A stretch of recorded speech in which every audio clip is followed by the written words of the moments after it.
विद्यार्थियों का बहुत बहुत स्वागत है। आज हम जिस टॉपिक को डिस्कस करने जा रहे हैं वो टॉपिक है हमारा इलेक्ट्रोकेमिस्ट्री 2। और इसमें हम इलेक्ट्रोकेमिस्ट्री 2 हमारा यहाँ चैप्टर है, यूनिट है। और जिस टॉपिक को हम डिस्कस करने जा रहे हैं वो है हमारा कि भैया स्पेसिफिक रेसिस्टेंस क्या है और स्पेसिफिक कंडक्टेंस। स्पेसिफिक हमारा जो कंडक्टेंस है वो हमारा किस प्रकार से डाइल्यूशन करने पर वो किस प्रकार से चेंज होता है, इसको हम डिस्कस करेंगे। इस टॉपिक को हम डिस्कस करेंगे, ठीक है। तो हम सबसे पहले क्या करते हैं बच्चों, सबसे पहले मैं आपको बता चुका हूँ वैसे पिछली क्लास में स्पेसिफिक रेसिस्टेंस के बारे में आपको पिछली क्लास में बताया है। तो आज हम थोड़ा सा उसको एक बार देखेंगे और फिर आगे बढ़ेंगे। तो स्पेसिफिक रेसिस्टेंस के लिए सबसे पहले आपको क्या लेना है प्यारे बच्चों, सबसे पहले आपने लेना है एक इलेक्ट्रोलाइटिक सेल। क्या लेना है? एक इलेक्ट्रोलाइटिक सेल। इलेक्ट्रोलाइटिक सेल किसे बोलते हैं? अगर कोई आपसे पूछेगा तो क्या इसका आंसर दोगे? आप बोलोगे इलेक्ट्रोलाइटिक सेल वो होता है। इसके बहुत सारे आंसर होते हैं बच्चों, मैं आपको पिछली क्लास में भी डिटेल में बता चुका हूँ। सबसे पहली क्लास में मैंने आपको ये बताया था कि इलेक्ट्रोलाइटिक सेल अगर कोई पूछेगा आपसे तो क्या आप आंसर दोगे। अगर कोई पूछेगा आपसे इलेक्ट्रोलाइटिक सेल क्या है तो क्या आंसर देना है। तो इलेक्ट्रोलाइटिक सेल के बहुत सारे आंसर होते हैं। जो सबसे सिंपल आंसर होता है वो ये है कि ये एक ऐसा कंटेनर है, एक ऐसा हमारे पास ये क्या है, कंटेनर है, एक ऐसा हमारे पास बर्तन है जिसमें इलेक्ट्रोलाइसिस होता है, ठीक है। जिसमें क्या होता है, इलेक्ट्रोलाइसिस होता है, उसको हम इलेक्ट्रोलाइटिक सेल कहते हैं। तो कोई अगर मेरे से पूछ ले कि क्या है इलेक्ट्रोलाइटिक सेल, तो एक लाइन का आंसर लिखेंगे कि ऐसा सेल, ऐसा बर्तन जहाँ पर क्या होता है, जहाँ पर आपका क्या हो रहा है, जहाँ पे इलेक्ट्रोलाइसिस होता है। बस सिंपल बोलो, जहाँ पर इलेक्ट्रोलाइसिस होता है उसको इलेक्ट्रोलाइटिक सेल कहते हैं। दूसरा मैंने आंसर बताया था आपको, ये तो एक आंसर हो गया। दूसरा, एक ऐसा बर्तन, एक ऐसा कंटेनर जहाँ पर क्या होता है, जहाँ पर नॉन स्पॉन्टेनियस रिएक्शन यानी कि जो खुद से नहीं हो पाती है को कराया जाता है, ठीक है, को कराया जाता है किसकी हेल्प से, को कराया जाता है इलेक्ट्रिसिटी की हेल्प से। तो ये और इसका दूसरा आंसर है। ये हमारे पास जो है बच्चों ये दूसरी डेफिनेशन है, ठीक है। तो एक इलेक्ट्रोलाइटिक सेल वो है जहाँ इलेक्ट्रोलिसिस हो रहा है, या एक इलेक्ट्रोलाइटिक सेल वो है जो जहाँ पर नॉन स्पॉन्टेनियस, ठीक है, ये नॉन स्पॉन्टेनियस रिएक्शन, स्पॉन्टेनियस की स्पेलिंग में लिख देता हूँ। तो नॉन स्पॉन्टेनियस रिएक्शन को कराया जाता है किसकी हेल्प से, बिजली की हेल्प से। ये हमारा क्या होता है, इलेक्ट्रोलाइटिक सेल है। और अगर किसी बच्चे को ये सब चीज़ें याद नहीं होती, किसी बच्चे को ये बहुत डिफ़िकल्ट लग रहा है यार कहाँ हम समझते रहें, तो वो इतना समझ ले कि एक इलेक्ट्रोलाइटिक सेल वो होता है जिसके अंदर हम एक सॉल्ट के सॉल्यूशन को लेते हैं, एक इलेक्ट्रोलाइट के सॉल्यूशन को लेते हैं। इलेक्ट्रोलाइट जो आयंस में टूट जाता है उसको बोलते हैं। तो एक इलेक्ट्रोलाइट का सॉल्यूशन लेना है और उसमें 2 रॉड डुबानी है और इन रॉड को हमें बैटरी से कनेक्ट कर देना है और इनको चार्ज कर देना है, ठीक है। तो ऐसे हम सेल को इलेक्ट्रोलाइटिक सेल कहते हैं। बस मतलब एक ऐसा बर्तन होगा जहाँ पर एक इलेक्ट्रोलाइट को पानी में घोल रखा होगा और 2 मेटल की रॉड हमने इसमें डुबानी है जिन्हें हमें बैटरी से कनेक्ट करके क्या कर देना है, चार्ज कर देना है, ठीक है। अब ये आयंस जो होते हैं बच्चों, ये जो इलेक्ट्रोलाइट्स के आयंस होते हैं ये अपोजिट इलेक्ट्रोड की ओर भागते हैं। ये जो A+ है वो माइनस इलेक्ट्रोड की ओर भागेगा और जो B- है वो पॉजिटिव इलेक्ट्रोड की ओर जाएगा। और ये इनके मूवमेंट की वजह से, इन आयंस के गति करने की वजह से सॉल्यूशन में करंट का प्रवाह होता है, सॉल्यूशन में करंट फ्लो करता है जिसको हम कंडक्टेंस कहते हैं, ठीक है। अभी हम कंडक्टेंस बोल रहा हूँ मैं, स्पेसिफिक कंडक्टेंस नहीं बोल रहा। तो ये जो आयंस होते हैं ये आयंस सॉल्यूशन में क्या करते हैं प्यारे बच्चों, ये आयंस सॉल्यूशन में अपोजिट इलेक्ट्रोड की ओर क्या करते हैं बताइए, ये आयंस अपोजिट इलेक्ट्रोड की ओर जाते हैं। जैसे A+ कहाँ चले जाएगा, B- की ओर चला जाएगा और A+ कहाँ चला जाएगा, माइनस इलेक्ट्रोड की ओर चला जाएगा और B- कहाँ चला जाएगा, पॉजिटिव इलेक्ट्रोड की ओर चला जाएगा और इस मूवमेंट की वजह से क्या बहेगा, करंट बहेगा। ठीक है। अब यार यहाँ पे क्या होते हैं ना, यहाँ पे कुछ ऐसे मॉलिक्यूल्स होते हैं जो आयंस में नहीं टूटे होते हैं, कुछ ऐसे मॉलिक्यूल्स होते हैं जो क्या नहीं हुए हैं, आयंस में नहीं टूटे हैं। तो ये मॉलिक्यूल्स क्या करते हैं, इन आयंस के रास्ते में आ जाते हैं, इन A+ और B- के रास्ते में ऐसे मॉलिक्यूल आ जाते हैं और ये क्या करते हैं, ये फिर इनके प्रवाह को रोकते हैं, इनके मोशन को, इनके फ्लो को रोकते हैं और हम इसी को कहते हैं रेसिस्टेंस। क्या कहते हैं, इसी को रेसिस्टेंस कहते हैं। ठीक है। अब ये तो हमने सब समझ लिया कि भैया इनका मोशन कंडक्टेंस कहलाता है और ये जो मॉलिक्यूल हैं ये इनके मोशन को रोकेंगे, तो इसी प्रॉपर्टी को हम रेसिस्टेंस कहते हैं। अब हम बात करेंगे स्पेसिफिक रेसिस्टेंस क्या है। ठीक है। ये जो डिस्टेंस होता है दोनों इलेक्ट्रोड के बीच में, ये दोनों इलेक्ट्रोड के बीच में जो डिस्टेंस होता है, अगर ये हो जाए हमारा 1 यूनिट का, यानी कि 1 सेंटीमीटर हो जाए, ठीक है, और ये जो क्रॉस सेक्शन एरिया है, ये जो आपकी इलेक्ट्रोड है उसका जो ये एरिया है, इसको क्रॉस सेक्शन एरिया बोलते हैं, ये हो जाए 1 यूनिट स्क्वायर। तो ये खास कंडीशन है। ठीक है। तो जब क्या होगा, जब क्या होगा, दोनों इलेक्ट्रोड के बीच की दूरी क्या हो जाए, 1 सेंटीमीटर या 1 यूनिट हो जाए, और ठीक है, और इनका क्रॉस सेक्शन एरिया इलेक्ट्रोड्स का, ठीक है, किसका, इलेक्ट्रोड का क्या, क्रॉस सेक्शन एरिया। तो इलेक्ट्रोड का क्रॉस सेक्शन एरिया कितना हो जाए, वो 1 सेंटीमीटर स्क्वायर हो जाए। तो जो भी रेसिस्टेंस होगा सॉल्यूशन का, जो भी सॉल्यूशन का क्या होगा, रेसिस्टेंस होगा, ठीक है, उसी को क्या कहेंगे, उसी को हम क्या कहते हैं, उसी को हम स्पेसिफिक रेसिस्टेंस कहते हैं। ठीक है। उसी को हम स्पेसिफिक रेसिस्टेंस कहेंगे और इसको हम रो से प्रदर्शित करते हैं। ठीक है। ये बात को आपने ध्यान रखना है, ये बहुत इंपॉर्टेंट बात है हमारे पास। ठीक है। तो अब हम आगे बढ़ते हैं, थोड़ा सा इसको हमने डिफाइन कर लिया, अब हम इसका फॉर्मूला देखते हैं। तो यार ये तो हमने स्पेसिफिक रेसिस्टेंस को देख लिया, तो ये हमारे पास स्पेसिफिक रेसिस्टेंस होता है। ठीक है। ये इसकी डेफिनेशन हो गई स्पेसिफिक रेसिस्टेंस की। अब हम इसकी परिभाषा देख ली, डेफिनेशन देख ली ना। अब इसका फॉर्मूला देखते हैं कि यार क्या फॉर्मूला होता है स्पेसिफिक रेसिस्टेंस का, उसको देखेंगे। ठीक है। फॉर्मूला देखेंगे अब हम बच्चों कि स्पेसिफिक रेसिस्टेंस का फॉर्मूला क्या होता है, इसको देखेंगे हम। ठीक है। तो स्पेसिफिक रेसिस्टेंस का जो फॉर्मूला है उसको देखने के लिए आप क्या कीजिए, आप सबसे पहले तो रेसिस्टेंस का फॉर्मूला देखिए। अब रेसिस्टेंस का यानी कि प्रतिरोध का फॉर्मूला देखने के लिए हम क्या करते हैं, हम एक वायर ले लेते हैं, वायर के हिसाब से हम बात को समझते हैं। ठीक है। तो एक वायर है, वायर के अंदर करंट का फ्लो होता है इलेक्ट्रॉन के फ्लो की वजह से, इलेक्ट्रॉन के एक डायरेक्शन में जाने की वजह से वायर के अंदर करंट बहता है। ठीक है। तो वायर के अंदर इलेक्ट्रॉन, यहाँ पे तो आयंस के मोशन की वजह से करंट बह रहा है और यहाँ पे इलेक्ट्रॉन के फ्लो की वजह से करंट बहता है। इन इलेक्ट्रॉन के रास्ते में जो एटम्स आते हैं, वो एटम्स या वो मॉलिक्यूल या वो पार्टिकल्स इन इलेक्ट्रॉनों के मोशन को रोकते हैं और यही रेसिस्टेंस के लिए रेस्पॉन्सिबल होते हैं, यही प्रतिरोध के लिए क्या होते हैं, रेस्पॉन्सिबल होते हैं, प्रतिरोध के लिए उत्तरदायी होते हैं। ठीक है। रेसिस्टेंस के लिए रेस्पॉन्सिबल होते हैं। ठीक है। अब मैं क्या कह रहा हूँ, मैं ये कहना चाह रहा हूँ कि ये वायर जितना लंबा होगा, ये वायर हमारा जितना लंबा होगा, अगर छोटा है, अगर वायर हमारा छोटा है, अगर वायर हमारा क्या है, बहुत लंबा है और एक बहुत छोटा है, अगर वायर छोटा होगा तो भैया कम से कम पार्टिकल उसके रास्ते में आएंगे। ठीक है। लेकिन वायर अगर लंबा होगा तो उसके रास्ते में ज़्यादा पार्टिकल्स आएंगे, यानी कि लंबे वायर के रास्ते में क्या आएंगे, ज़्यादा रेसिस्टेंस होगा, ज़्यादा उसके रास्ते में, इलेक्ट्रॉन के रास्ते में मॉलिक्यूल आएंगे, एटम्स आएंगे, जो इलेक्ट्रॉनों के मोशन को यहाँ पे क्या करेंगे, रोकेंगे। ठीक है। तो मैं क्या कह सकता हूँ कि जो रेसिस्टेंस होता है वो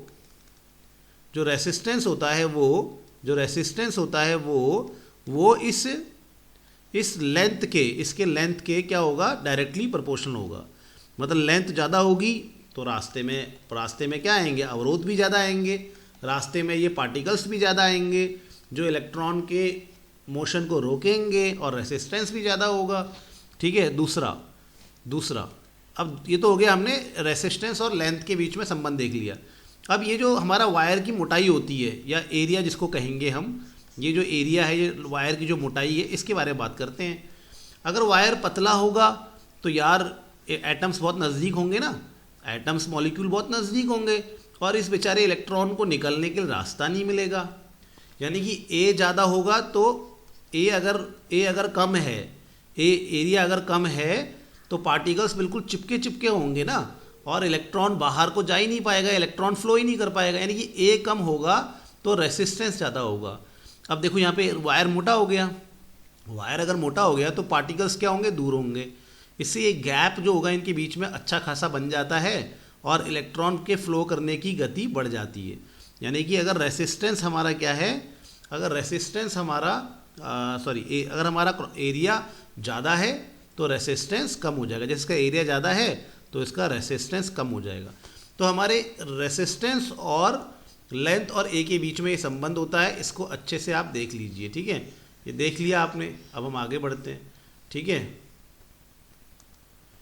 अब हम क्या करेंगे बच्चों, इसको क्या करेंगे, यहाँ पे हम इस प्रोपोर्शनलिटी का साइन हटा देंगे और यहाँ पे हम एक कांस्टेंट दे देंगे, ठीक है। यहाँ से मैं यहाँ पहुँच गया, ठीक है। तो मैंने इस प्रोपोर्शनलिटी का साइन को हटा दिया, ठीक है, इस समानुपाती के चिन्ह को हटा दिया, इसकी जगह पे कांस्टेंट दे दिया।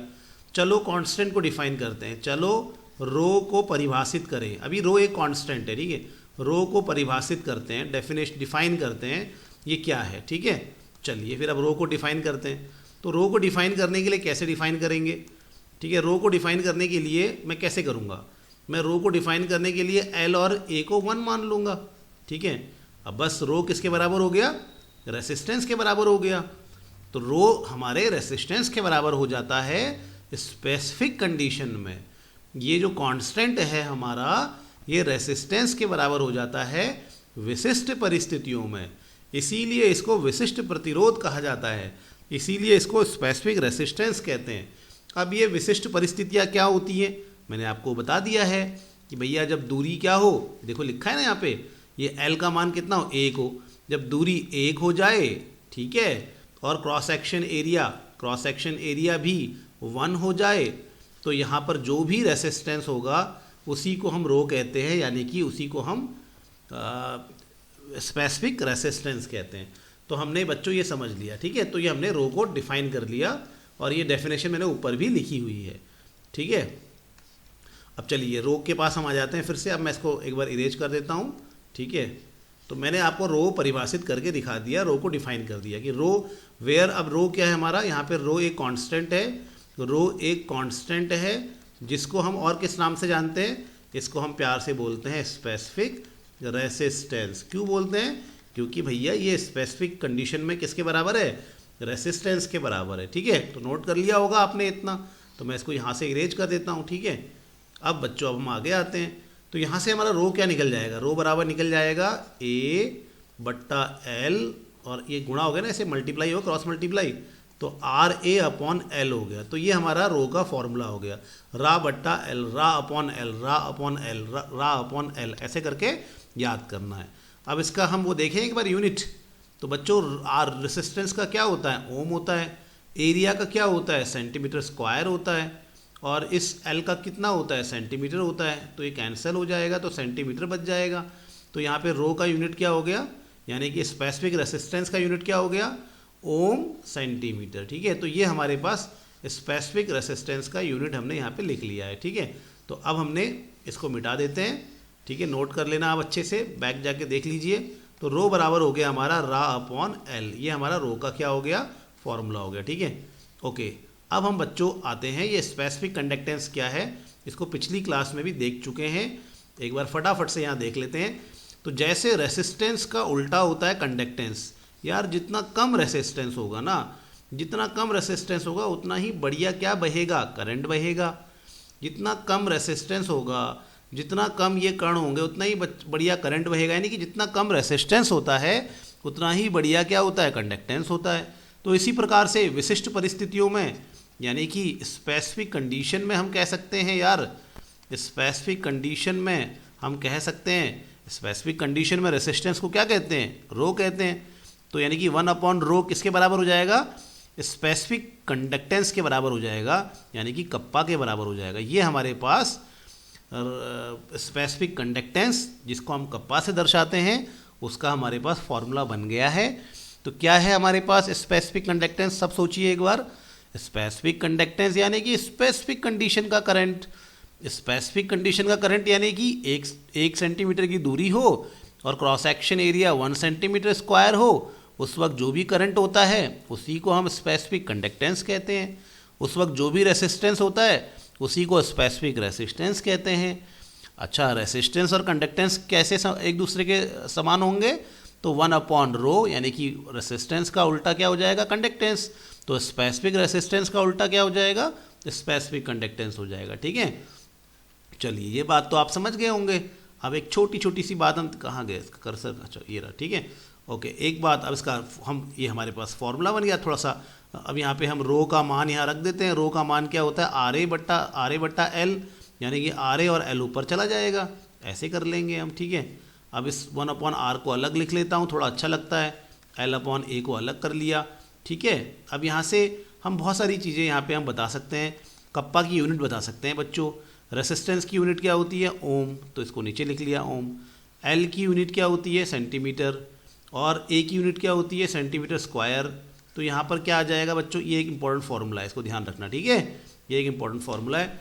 तो यहाँ पे कप्पा इक्वल टू क्या आ जाएगा? ओम इनवर्स सेंटीमीटर, क्योंकि ये ऊपर चला जाएगा ना, और ये सेंटीमीटर नीचे सेंटीमीटर बच गया, तो सेंटीमीटर इनवर्स। तो ये बहुत इंपॉर्टेंट है, बहुत इंपॉर्टेंट। अच्छा, इसको हम कैसे लिख सकते हैं? ओम को, ओम इनवर्स को मोहो भी लिखते हैं बच्चों। ठीक है, ओम का उल्टा क्या होता है? मोहो होता है। तो mho centimetre inverse. This is very important, बहुत इंपॉर्टेंट है। और इसी को मोहो को साइमन कहते हैं। तो Simon inverse, Simon centimetre inverse. तो कप्पा की यूनिट यानी कि स्पेसिफिक कंडक्टेंस की यूनिट तो बहुत बार एग्जाम में पूछी जाती है। इसको वेरी वेरी इंपॉर्टेंट कर दो यूनिट, और ये फॉर्मूला भी आप अच्छे से याद कर लेना। ठीक है, तो कप्पा इक्वल टू 1/R, या आप सिंपल लिखो कप्पा इक्वल टू, जैसे रा अपॉन L होता है ना, रो, तो वही रो का तो उल्टा ही होता है ना कप्पा, तो रा अपॉन L यानी कि L/रा हो जाएगा इसका फॉर्मूला। ठीक है, तो ये आप अच्छे से याद कर लीजिए। तो ये यूनिट नोट कर ली होगी आप लोगों ने। चलिए मैं इसको इरेज कर देता हूँ, मुझे और भी कुछ बताना है आपको। ठीक है, अभी मैं आपको क्या बताना चाह रहा हूँ, अब मैं यहाँ पे एक चीज़ और बता देता हूँ। ये हमारा हो गया 1/R, इसको छोड़ देते हैं। यार किसी सेल का, जैसे मेरे पास ये सेल बनाया था ना मैंने, तो ये मेरे पास इलेक्ट्रोड्स थे यार, इनकी दूरी ये L है, ये क्रॉस सेक्शन एरिया A है, तो ये तो कांस्टेंट होता है ना हमेशा। जब तक कि आप सेल को तोड़ो ना, सेल को हिलाओ ना, तो सेल का जो ये L होता है और A होता है वो हमेशा कांस्टेंट होता है। ठीक है, सेल का L यानी कि लेंथ बिटवीन द इलेक्ट्रोड, और A क्या है? Cross section area of electrode. तो लेंथ और एरिया तो हमेशा कांस्टेंट होते हैं, इसीलिए L/A को हम सेल कांस्टेंट कहते हैं। इसको G स्टार से दर्शाते हैं। तो G स्टार क्या है? G स्टार हमारा क्या कहलाता है? सेल कांस्टेंट कहलाता है। बहुत बार क्वेश्चन पूछते हैं यार कि सेल कांस्टेंट क्या है, तो सेल कांस्टेंट के लिए कुछ नहीं करना है। सेल कांस्टेंट के लिए L/A कर देना है। L दोनों इलेक्ट्रोड के बीच का डिस्टेंस होगा, A उनका क्रॉस सेक्शन एरिया हो जाएगा। ठीक है, तो ये हमारा L/A हो गया। तो बेटा ये हमारा बहुत इंपॉर्टेंट फॉर्मूला है। ठीक है, सेल कांस्टेंट बार बार पूछा जाता है, तो ये बातें आपने नोट करनी है। ठीक है, तो ये सब नोट कर लीजिए। उम्मीद है कि आपको मेरी बात समझ में आ गई होगी। अब मैं इसको इरेज कर देता हूँ। ठीक है, यहाँ से अब एक छोटी सी लेकिन बहुत मोटी सी बात आपको बताने जा रहा हूँ। ठीक है, एक बहुत छोटी लेकिन मोटी बातें आपको यहाँ बताने जा रहा हूँ। ठीक है, तो ये आपने नोट कर लिया होगा। एक बहुत इंपॉर्टेंट टॉपिक मैं आपको यहाँ बता रहा हूँ, उसको समझ लेना बेटा, बहुत इंपॉर्टेंट बात बता रहा हूँ मैं आपको। अब मैं आपको यहाँ पे जो अभी तक जो बता रहा था बच्चों, अब मैं आपको जो सेल दिखाऊंगा, मैं आपको पिछली क्लास में बता चुका हूँ कि अब हम जो सेल बनाएंगे, एक बार आप सेल को ना ऐसे समझ लो ना, ऐसे करके सेल को आप ना ऐसे समझ लीजिए, एक डब्बे की तरह समझ लीजिए सेल को। ठीक है, ये जो हमारा इलेक्ट्रोलाइटिक सेल है ना, इस बार इसको एक डब्बे की तरह समझ लेना है।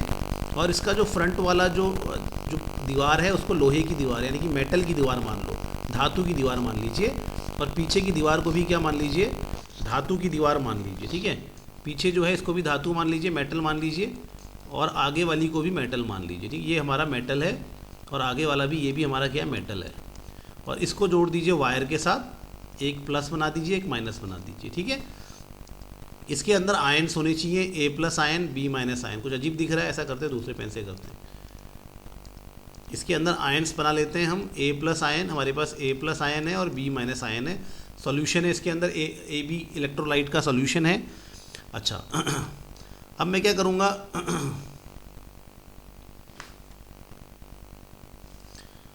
अब मैं क्या करूँगा देखेंगे। अब मैं इसको क्या करूँगा बच्चों, देखना ध्यान से। मैं यहाँ पे जो डिस्टेंस है इसको 1 सेंटीमीटर ले लूँगा, और इस बार में ये जो एरिया है ना, इसका एरिया, अब तो ये तो चपटा है तो इसका सरफेस एरिया बोलेंगे, ठीक है। इसका सरफेस एरिया, ये जो इलेक्ट्रोड है, अब इलेक्ट्रोड चपटी है, अभी तक तो ऐसी रॉड जैसी थी तो क्रॉस सेक्शन एरिया बोल रहे थे, लेकिन अभी क्या बोलेंगे हम, अभी हम इसको सरफेस एरिया बोलेंगे, ठीक है। तो ये जो हमारा सरफेस एरिया है ये 1 सेंटीमीटर स्क्वायर है, इसका सरफेस एरिया 1 सेंटीमीटर स्क्वायर, और ये डिस्टेंस कितना है 1 सेंटीमीटर, मतलब ये भी 1 सेंटीमीटर है, ये भी 1 सेंटीमीटर है, तो एरिया कितना हो गया 1 सेंटीमीटर स्क्वायर हो गया, ठीक है।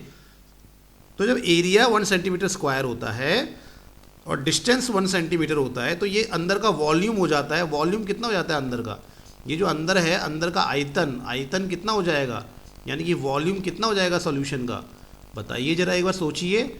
जब ये एरिया 1 सेंटीमीटर स्क्वायर है और दूरी 1 सेंटीमीटर है तो वॉल्यूम 1 सेंटीमीटर क्यूब हो जाएगा, ठीक है, ओके।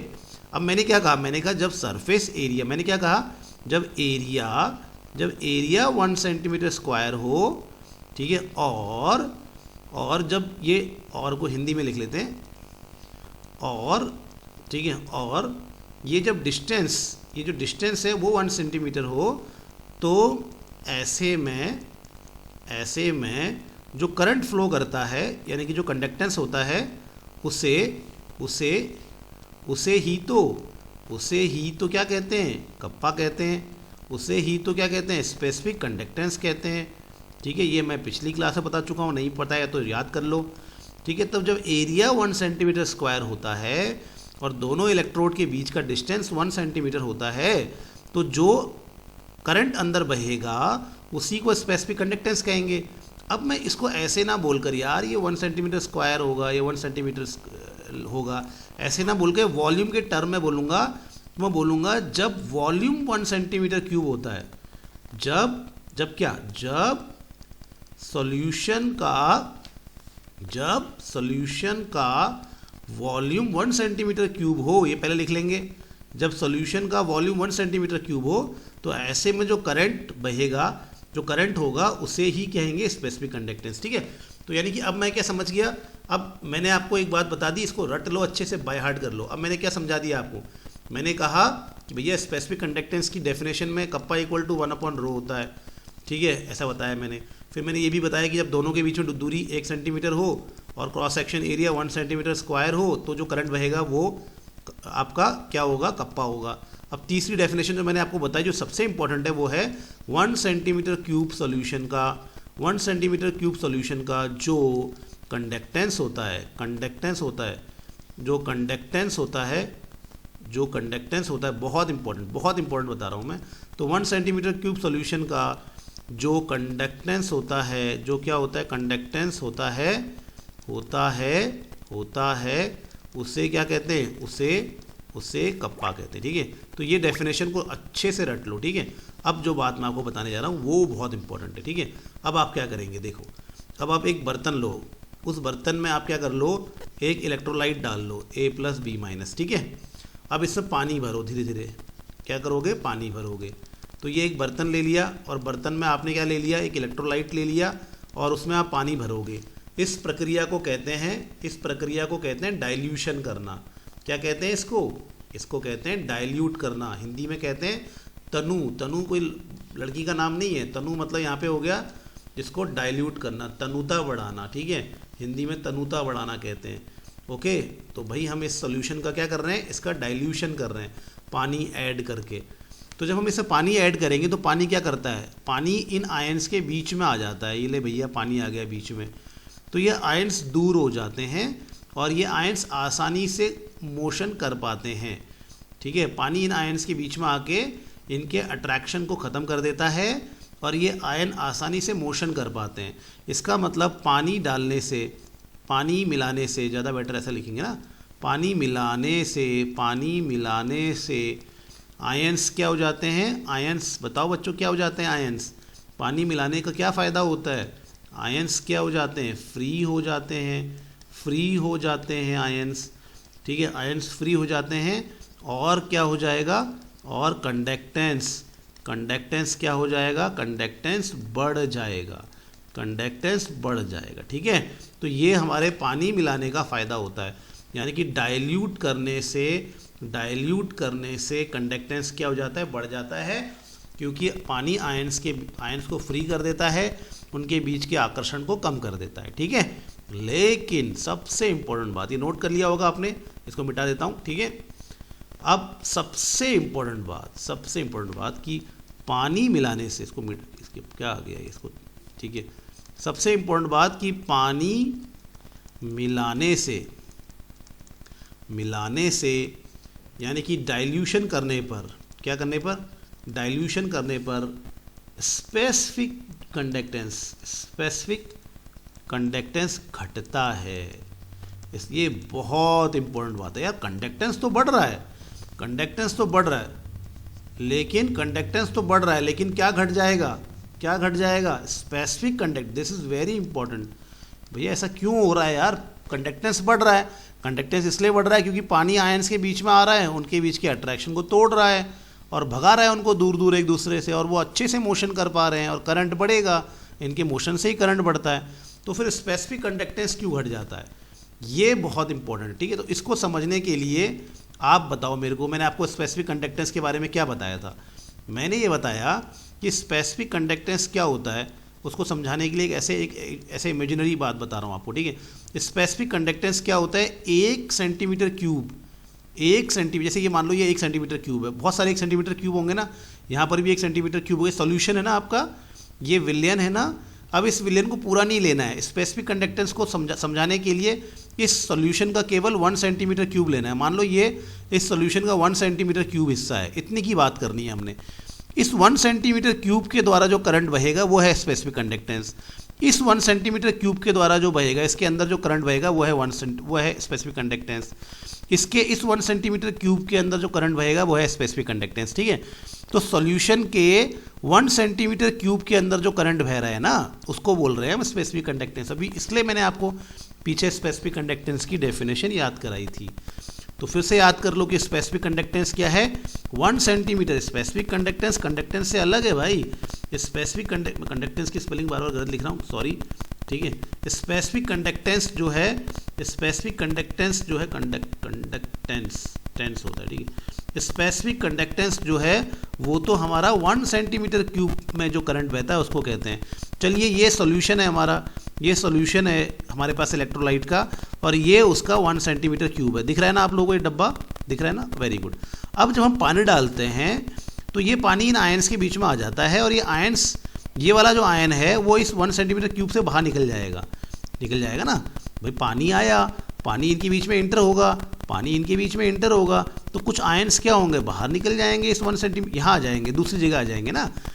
तो ये जो आपने क्या करा, आपने पानी ऐड किया, तो पानी इन आयंस के बीच में आता है। तो किसी 1 सेंटीमीटर क्यूब को अगर हम देखें तो उसमें आयंस जो होते हैं पानी की वजह से दूर हो जाते हैं, और उस 1 सेंटीमीटर क्यूब में आयन कम हो जाएंगे। अब ये A+ तो यहाँ रहा ही नहीं, चला गया, ये B नेगेटिव यहाँ रहा ही नहीं, चला गया, कहाँ गया भाई, बाहर आ गया। बाहर मतलब इस काल्पनिक 1 सेंटीमीटर क्यूब वॉल्यूम के बाहर आ गया। वैसे ही B- कहाँ आ गया, वो भी बाहर आ गया, इस काल्पनिक बॉक्स के बाहर आ गया। ये काल्पनिक हमारे पास 1 सेंटीमीटर क्यूब वॉल्यूम है, इसके बाहर आ गया। अब इस 1 सेंटीमीटर क्यूब के अंदर तो आयन कम हो गए, तो अब इसके अंदर करंट कम बहेगा ना। इस 1 सेंटीमीटर क्यूब के द्वारा जितना पहले करंट फ्लो हो रहा था अब उसमें कम होगा। तो इसी प्रकार से हर 1 सेंटीमीटर क्यूब में हम देखेंगे, किसी भी 1 सेंटीमीटर क्यूब वॉल्यूम को पकड़ लेंगे तो पानी ऐड करने से आयंस उस 1 सेंटीमीटर क्यूब के बॉक्स से बाहर आ जाते हैं, और उस 1 सेंटीमीटर क्यूब इमेज काल्पनिक है, ये इतना वॉल्यूम हमने ले लिया है बस। ठीक है, तो इस 1 सेंटीमीटर क्यूब का जो हमने बॉक्स माना है, काल्पनिक बॉक्स माना है, इस 1 सेंटीमीटर क्यूब वॉल्यूम के अंदर के पार्टिकल्स पानी ऐड करने से बाहर आ जाएंगे। भैया आयंस कम रहेंगे तो फ्लो भी कम होगा, आयंस का करंट भी कम बहेगा, और 1 सेंटीमीटर क्यूब में करंट कम बहेगा तो 1 सेंटीमीटर क्यूब के करंट को ही क्या कहते हैं, स्पेसिफिक कंडक्टेंस कहते हैं। तो इसी वजह से स्पेसिफिक कंडक्टेंस क्या है, घट जाता है।